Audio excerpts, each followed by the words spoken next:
All right, guys, today we're going to take a look at this. This is the fairly new TiGr lock. This was kickstarted in late 2015, released in 2016, so it's been on the market a couple of years. It's been tried and tested in New York City, which for some reason seems to be the center of the universe for bicycle thieves. So if you can survive in New York, I guess the theory is your lock can survive anywhere.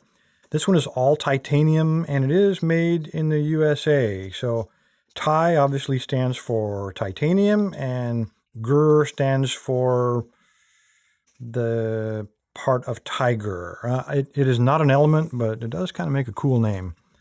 This is the lock, and it comes with this kind of very simple carrier. But what I like about it, very tough, very durable plastic, but these two pieces are made from silicone. So when you slide the lock in there, you notice it kind of compresses against those pieces of silicone before it locks in place. It doesn't rattle, and I hate stuff rattling when I'm riding my bike. That's just me. I got that type A personality thing going. So pretty simple, but it does what it's supposed to do. The lock itself, there are two models of this, and this is the mini version. This sells for $99, either direct from the manufacturer or through Amazon.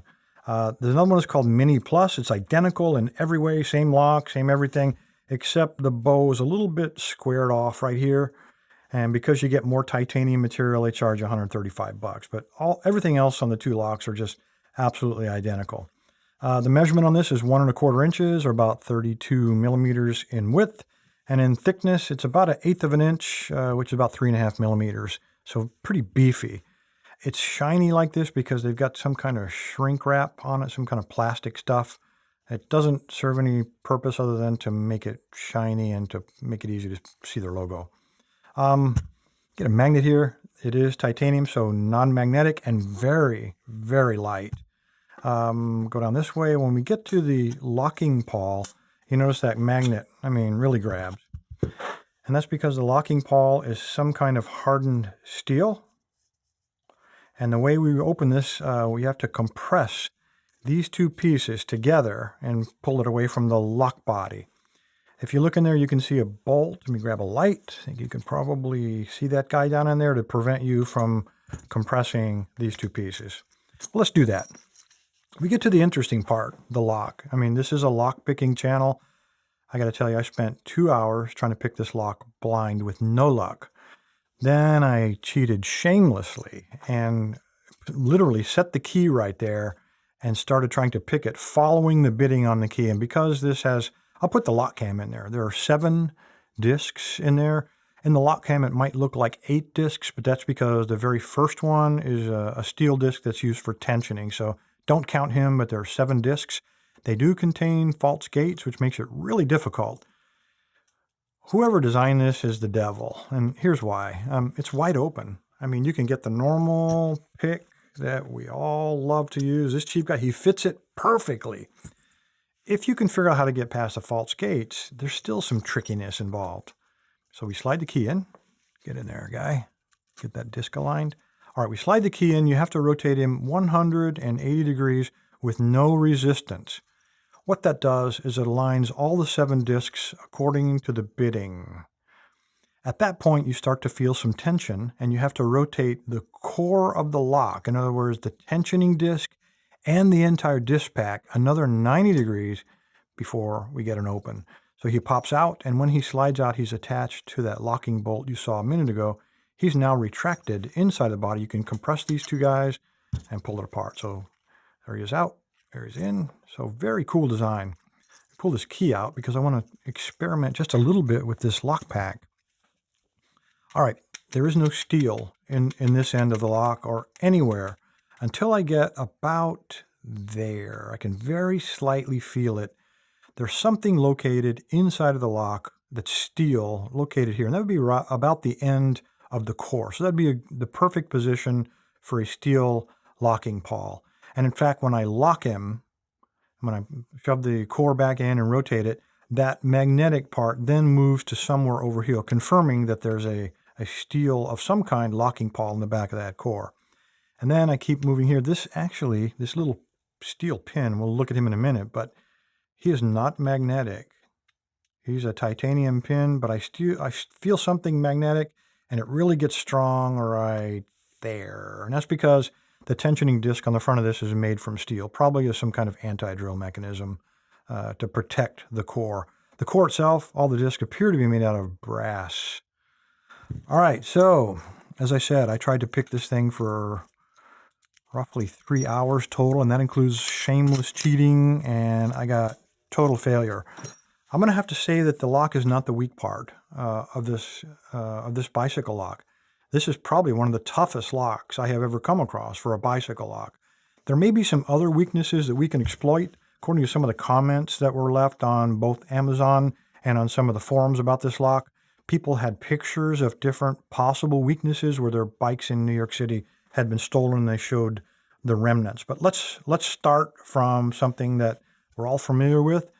The core on a disc detainer lock is often removable. So if I take a slam hammer, this guy, I take a screw and I drive him in there and thread it into the core, there's a possibility I can use a slam hammer to pop that core out, pulling everything straight out to include that shaft, and then we'll very quickly be able to. Very common technique used by criminals, very quick and efficient, but the trick is to get that core out. Personally, looking at the quality of this lock and the fact that they went to the trouble to pin everything together, I don't hold a lot of hope. If the tailpiece was made out of cast metal, which it doesn't appear to be from the magnet test, he would snap off, but let's find out. All right, it is 41 degrees outside and raining, so very cold and wet. Adding my misery to this test isn't going to add anything to the validity of the test or this lock. I'm going to do this inside the LockLab. I'm going to take a steel post, clamp it up in the vise to simulate a signpost that you could lock your bike around. So you'll see the signpost there, and then we'll attempt to slam hammer that guy out of there. See if that doesn't work, there's plenty of other things we can try. Let's give it a shot.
All right, not so good.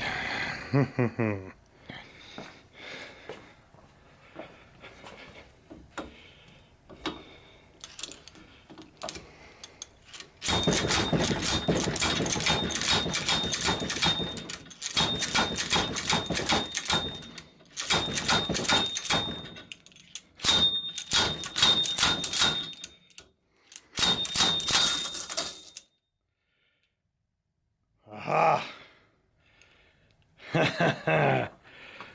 Success. Whew. What a workout. All right, I think you'll agree that it took a pretty extraordinary amount of effort to pound that out of there. Oh, guts are falling out still. The part that broke, the point of failure, is right here on the core. There was a piece that was held in by a locking pin, which I'll show you in just a minute. But when this tiny little piece sheared off, that's when the lock popped, and basically the whole thing came apart all at one time. but it took a lot of, I think it was almost 3 minutes worth of beating. When the guts fell out on the floor, here's the housing that holds all the discs, which are still stuck up in there, held by the screw. When this little piece broke off, this guy fell out on the floor, and I got to looking closely at him. There is a cutout, which is fairly typical of disc detainer locks, because the cutout is where the locking bar goes. When the discs are not aligned, he's forced up above that cut, and that prevents you from turning the core. When you align all the proper cuts in the discs, he'll fall down into them, and then you can turn it.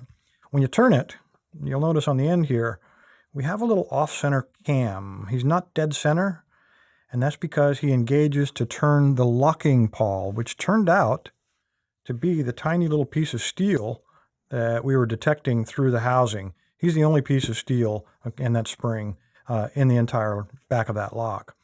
This little guy has a little cutout, a little curved cutout that engages very nicely with that little cam to pull him up and let him rise up into the locking position.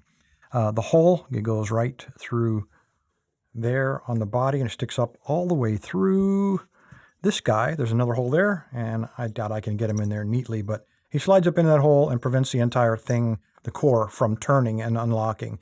When you retract him down, of course, then it will rotate.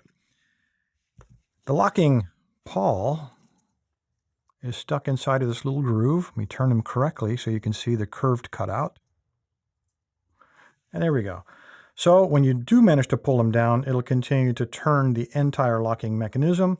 This slides down a groove, which is located right there, and the whole thing just pops right out. Very cool design, very simple, but oh my gosh, heavy duty.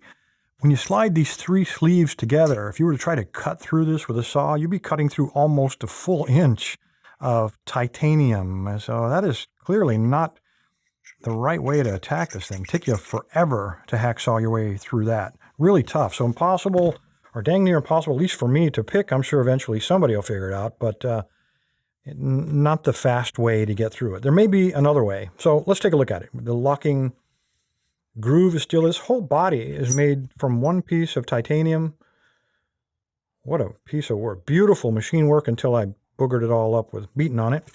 Anyway, it still holds up inside of there. So if this was locked somewhere, the next thing I'd look at would be this pin. That's the first thing, one of the first things that grabbed my eye. If you drill out that pin, then you've pretty much defeated that locking pawl, that hardened steel piece. But when you pull him out and look at him, that's not really true. Because on the bottom here, there's your pin right there. There's also another pin over here. It's kind of free floating. So I imagine if you drill that out, he would fall out, as would the one on this side. But if he's locked, he's not going to fall out. The pawl will keep you from compressing this and letting the piece fall away. So I don't think a criminal is dumb enough to try to cut through 2 pieces, or at least a piece of hardened steel and a piece of titanium, when if he moves a little further, all these have to do with is cut through this 1 1/4 inches of titanium. So let's take a look at that. Now, on the company website, they did a lot of in-house testing, and I always take in-house testing with a grain of salt because they don't really want to defeat their own product like we do. And I'm going to try it. I'm going to first try, going through this with a hacksaw. I'm going to get a brand new high-quality hacksaw blade and see if we can cut our way through here. I'm also going to leave this on the vise. I'm going to hold it by hand as if I were really cutting it in the field, unlike they did in the test video on the website, in the TiGr website. So I'm trying to make it a little bit realistic. So let's see if we can get a hacksaw and cut through this dude, see how long it takes. All right, let's try it again with a brand new battery in the camera so it doesn't quit. Brand new blade. Let's give it another shot. Right next to the first attempt.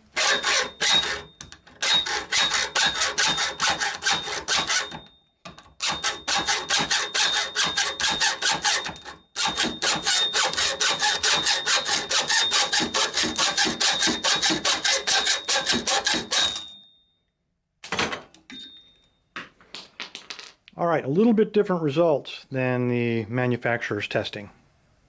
All right, a little bit different tool. This is a reciprocating tool, but we're seeing them being used more and more by criminals. So let's see if it cuts through titanium.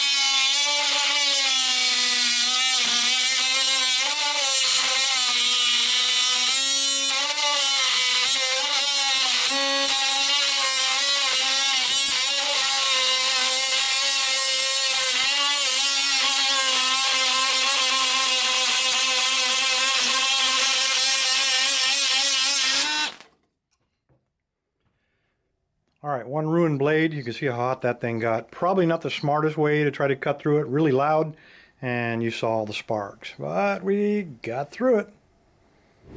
All right, this is one of the remaining sections, 1¼ inch titanium. I'm going to try to use some 24-inch bolt cutters.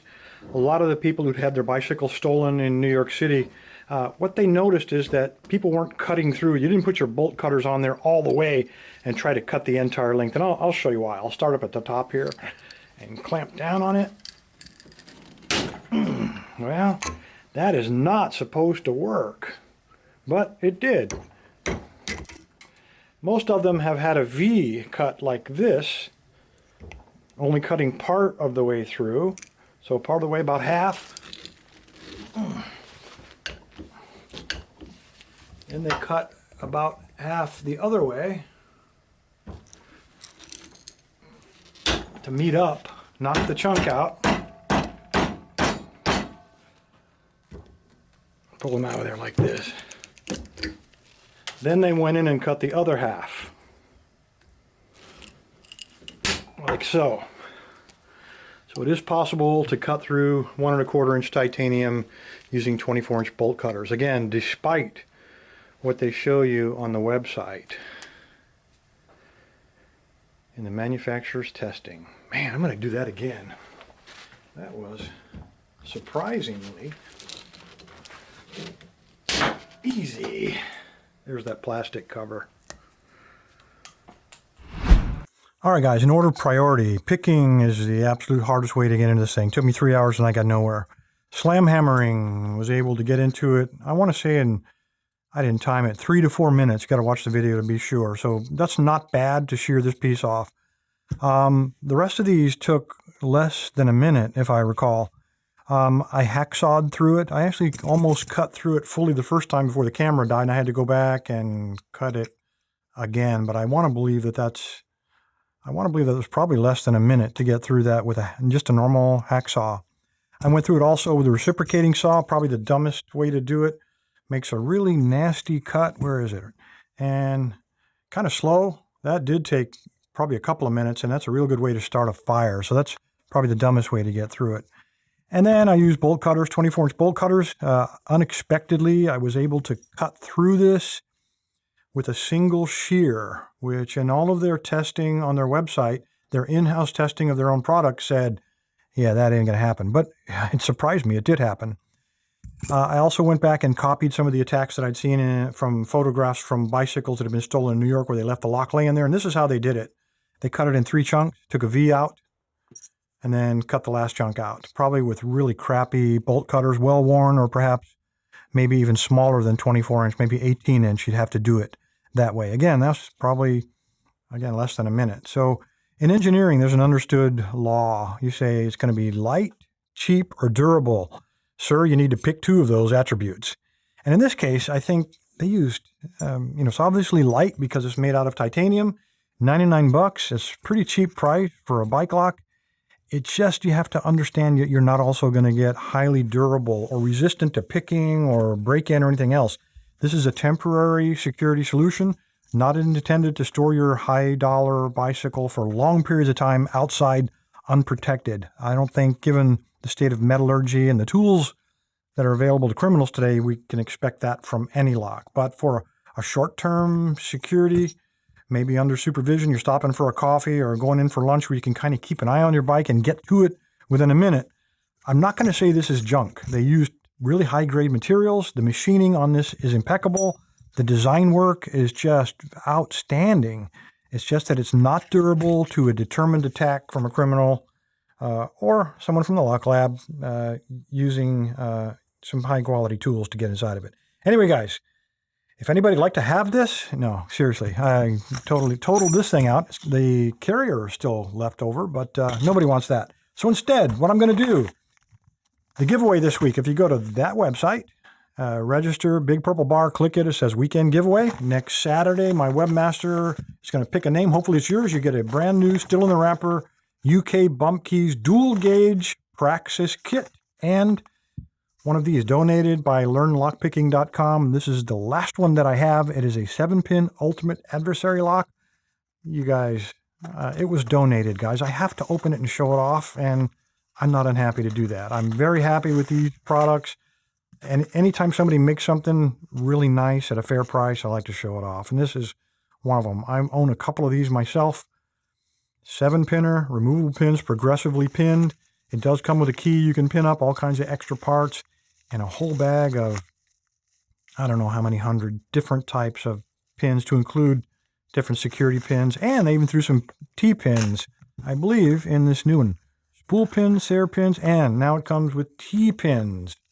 There you go, guys. This is what you'll get if your name is drawn next Saturday. Appreciate your time. Stay safe. Stay legal. TiGr Lock, man, I'm sorry about this. You make good stuff, but this is what we do.